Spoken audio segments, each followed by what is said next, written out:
Hello, I'm Maria Ressa. Welcome to Rappler, your social news network. Today we talk to June Lozada, a familiar face, the whistleblower from the 2008 expose on the controversial ZTE-NBN deal. His testimony triggered an investigation of the entire deal. It was one of the biggest scandals to hit the Arroyo administration. Lozada accused Jose Miguel Mike Arroyo, the former president's husband, former Commission on Elections chair Benjamin Abalos, and former cabinet officials of taking bribes from Chinese officials in the deal.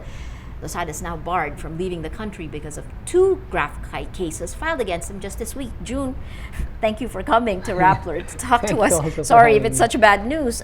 Was this a surprise for you? Yes, it's a rather unpleasant surprise. And in fact, it was outright depressing for members of the family and some of the religious because we would have expected this during Arroyo's time. But so to happen under the Pinoy administration, it was, like I said, an unpleasant surprise. And these aren't the only cases you're facing. No, this is just part of the package of during those times, like. There was a carrot and stick approach towards me. There were like offers of money, of position, and at the same time there were like good cop, bad cop, and then there were also like, aside from the death threats, the harassment, and all of this part of the harassment was the legal cases that were poised. In fact, I guess between me and the family, there was a total about 16 cases. 16 cases, yeah, plus these two. These two was part of it. Part of okay, yeah. okay. So, in fact, during the former administration, they never dared like file this toward really like filed before the Sandigan because they know like it's really like floating somewhere. These are all concoction, and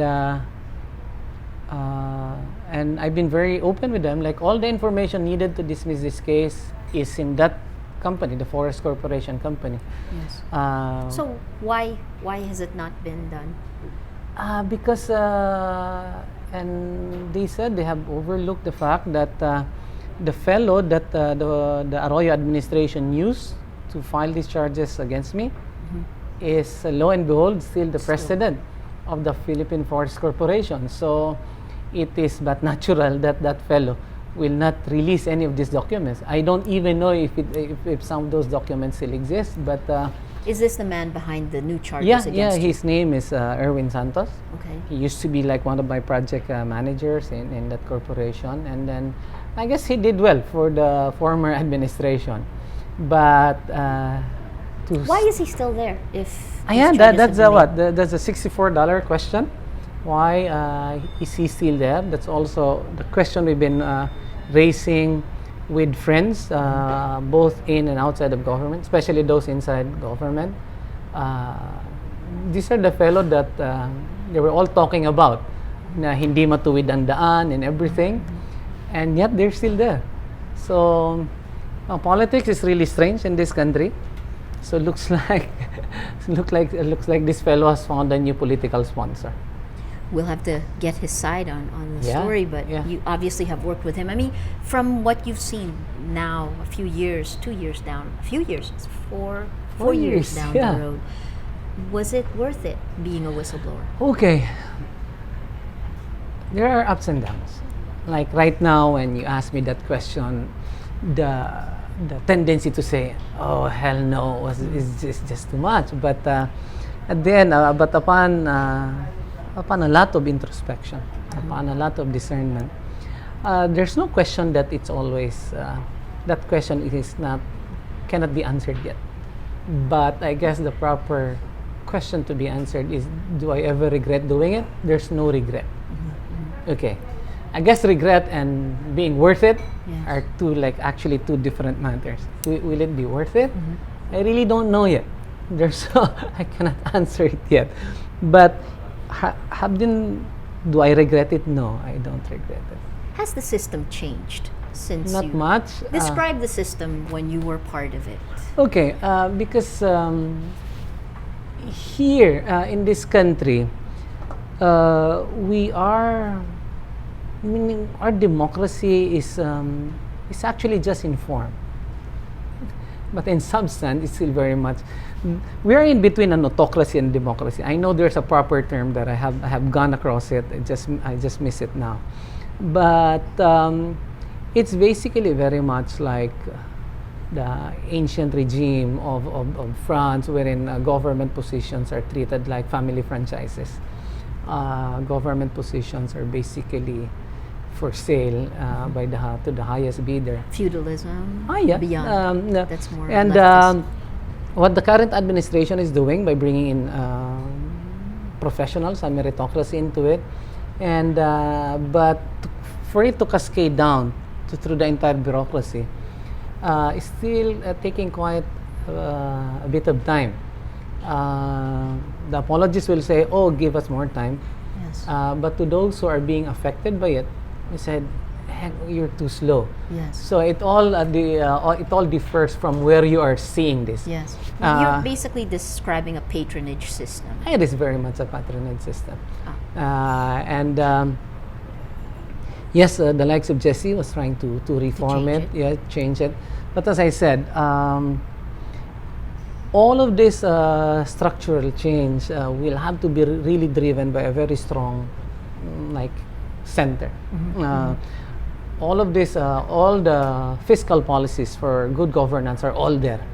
All the laws are all there. It's really just the implementation of this. I think we have heard this so many times. Yes. And we're giving this administration encouragement in what they're doing. But yes, but the woodworks are still the same. Maybe there are efforts from the top, like what Brother Amin, what Secretary Singson is trying to do at DPWH. But we still need to see a little more. Whether it trickles down to the people who are actually making up the bureaucracies, is it? Yeah. And then it's also but natural that with the new set of people, these are not all angels. Yes. Again, the real test is how will they treat these people who are still into it. And which brings me to the point that if you have the FOI, Yeah. all the information that we need for the case, we just have easily gotten it from that office. This brings home like a home run to me, the relevance of the Freedom of Information bill to become a law. But were you part of the corruption that existed? Oh, until now, I guess I would maintain. No, I will maintain that I've always been done above board. In fact, if I can only, because I've only been in government for less than 2 years. No, so, and with all of our efforts have always been above board, but the trouble is the system in itself.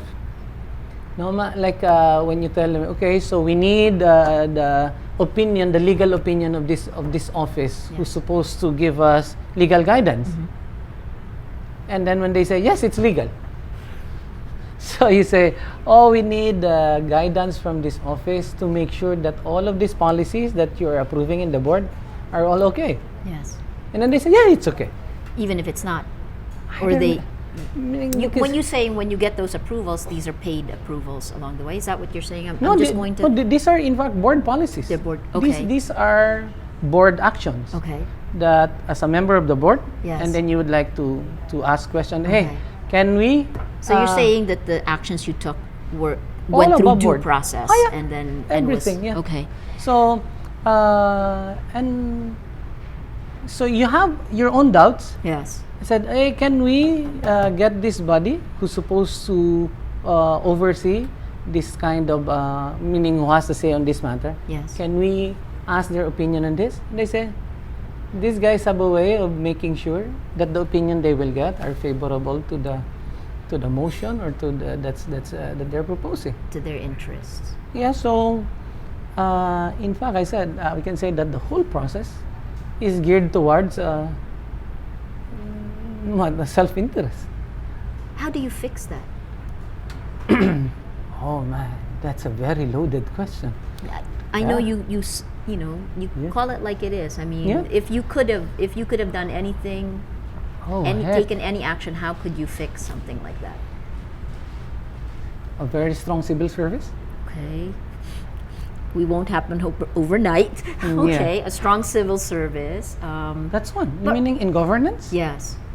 It's a civil service that runs that machinery of government. But do we really have a civil service that works? I mean, do we? None. We don't have institutions. None. That's a reality we have Yeah. to live with. So, from where we are today, how would you institute anti-corruption? Okay, Methods. first would be okay. It cannot be just one. Cannot be just one. Yeah. Corruption is like has so many tentacles Yes. that it's systemic. Yes. So it cannot be cured with one transaction. Yes. It's a whole slew of measures that have to be put in place, both structural, institutional, and then in fact social.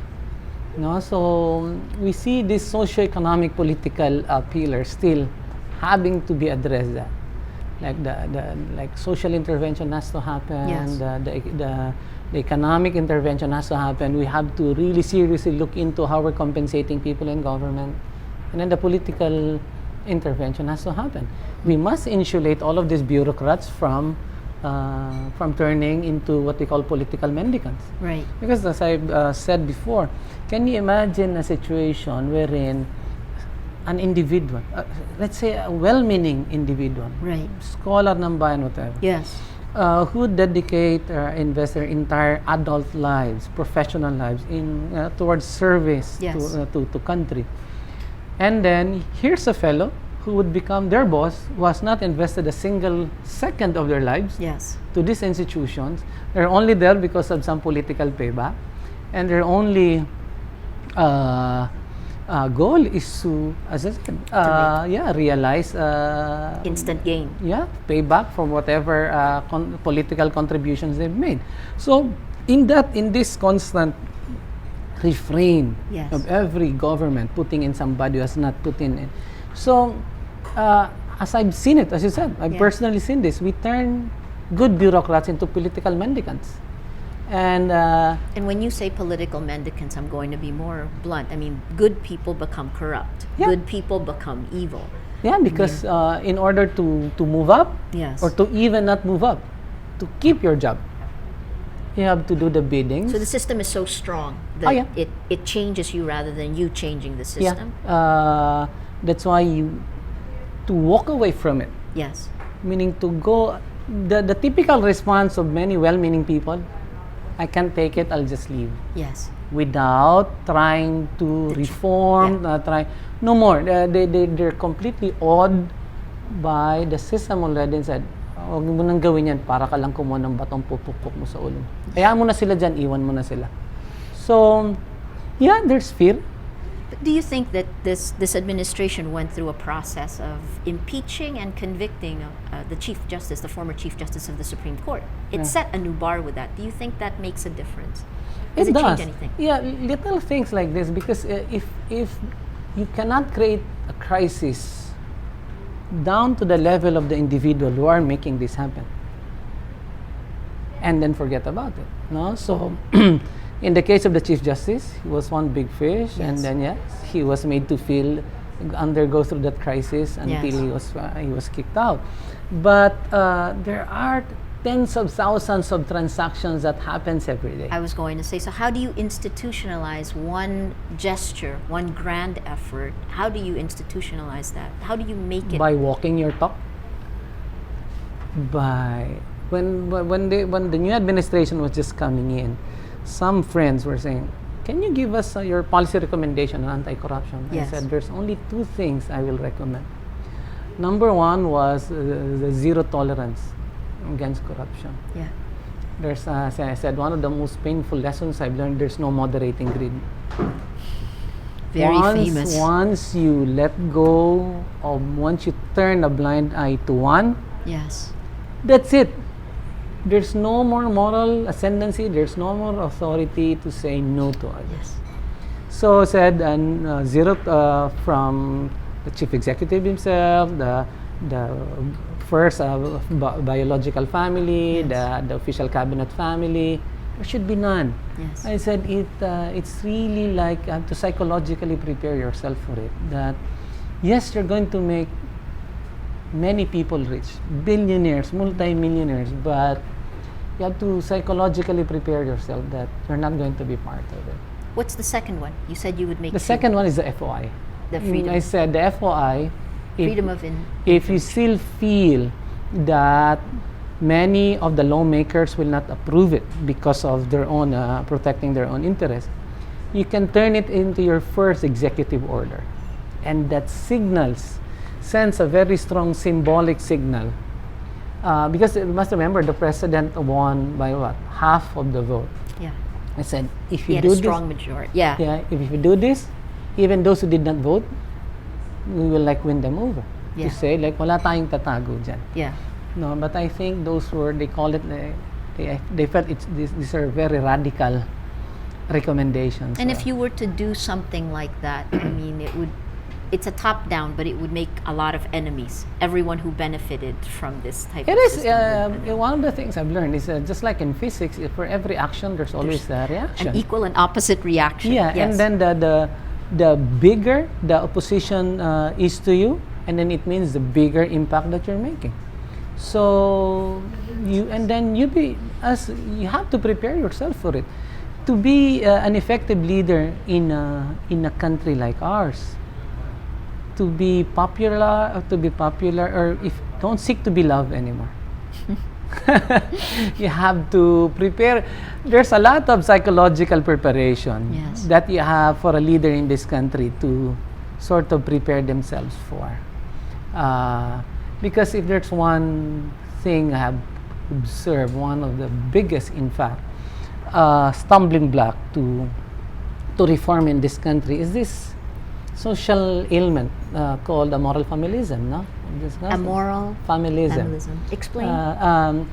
This is a term given to like a social malady, only observed in Catholic and Confucian societies. We're not going to talk about our age. Okay. Amoral familism. Okay. Yeah. Wherein trust only exists within the immediate circle of friends and family. That outside of that circle, trust would precipitously like drop down until it's gone. So the typical manifestations of this would be that you would see very clean homes, but outside the surroundings are dirty because it's not theirs anymore. And another like a public manifestation would be all public facilities or utilities are dirty or like unkept because it's not theirs. Yes. And that connects also to us not having a real sense of nationhood, right? Yeah, Nothing because outside of as what Rizal said, the Filipino is still an individual. Yes. That was one of his. And then let me just continue with that familism, a moral familism, and then closer, like there's another like social manifestation of that is the propensity for gangs, for fraternities, because with this body, like Mista, like right or wrong, you're made to feel like family. But the most pernicious impact of that would be the widespread graft and corruption. Yes. Because even if you put a good-hearted Filipino or Filipina in a position of influence, either public or private, and then a family member or close relative would come to them and asking for favor, that individual would almost feel that they are obligated to acquiesce, to agree, meaning to that favor being asked, even if it's wrong or cut corners. Do you think these values are changing? Not yet, but yes, there are. I mean, the whistleblowing, that testimony, this is the first time things that you said here came out publicly, was said publicly. And then we had an impeachment. I mean, this impeachment case ran for months, and people started talking about it. Yes. But do you think it is changing, at least first, the values of the people, the quiet majority, I'm hoping? I think what it has done is really to break open the code of omerta. That now we're not like we're not a mafia society. That there are people who are willing to stand up.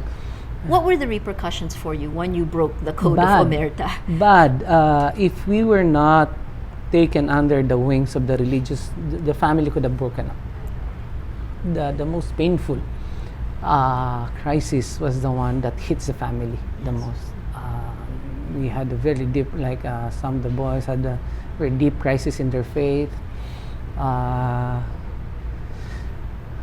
cannot go into a lot of these details, but the biggest hurt was really to be hurt by, not by the enemies, but more by the friends. Yes. And then by institutions or figures that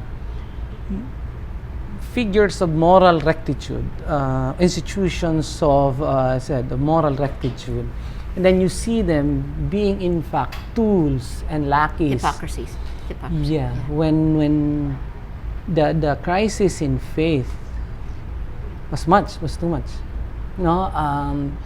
As I said, the deepest wounds were the ones who came from these figures, these institutions, not from the enemies. The enemies you expect. The enemies tend to use the ones closest to you. Yeah, Or the turn. Let me ask you. I mean, out of the last 4 years, what lesson did you take out of it? What insights did you gain? Okay, I guess the most that has taken root is that the opposite of fear is faith. When you discern to do things like this, the amount of fear, both induced by external parties and your own estimation of it, will numb you. Projecting how life will be, as I said, walking away from the comforts, walking away Correct. from the life that you know. Yeah. As I said, will numb you it will numb you, and at the end you have to draw much deeper into who you are. It will not come from any external source anymore. The inducement outside would simply just cloud your own Yes. discernment. When you say inducement, money, Money, rewards, position, rewards. to shut up and play. Yeah, even do- on the other side, Okay. meaning the political opposition wanting you Wanting also to use you. to use you as well. Yeah. And if there's one lesson that I can draw, is all of those consequences, wherein magnitudes would mean lives being put in danger, your family being put on the line, going against very powerful political and ecclesiastical and social and economic figures. It draws you into a completely different realm, and then you will have to face on that, I guess, the most important question of what life means to you. And for you, what is that? What did you come out of it with? Oh, I just want that question. I answered it to myself. I do no harm. I will not be part of anything that will do harm. That's it. Very simple. My theology goes down to that of